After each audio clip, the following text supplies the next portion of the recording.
হাতে একদম কম টাইম থাকলে সকালে এই স্যান্ডউইচটা তো বানাতেই হয়। তবে এটা আমার রেসিপি না, এটা কিন্তু দিদির রেসিপি।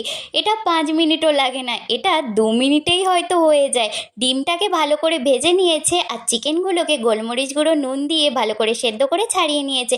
ক্যাপসিকাম পেঁয়াজটাকেও হালকা ভেজে নিয়েছে, তবে তোমরা কাঁচাও দিতে পারো। আর মেয়োনিজ, টমেটো সস, নুন, গোলমরিচ দিয়ে ভালো করে মাখিয়ে নিচ্ছে। তবে দিদির এই রেসিপিটা তোমাদের কেমন লাগলো কমেন্টে জানাতে কিন্তু ভুলো না।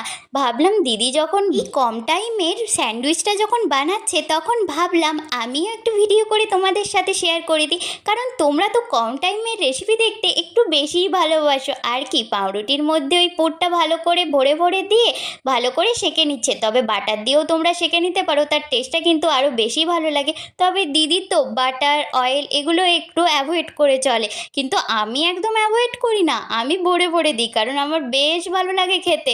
তো ভালো করে সেঁকে নিয়ে মাঝখান থেকে কেটে গরম গরম সসের সাথে সার্ভ করলো। দারুণ খেতে হয়। সবাইকে টাটা।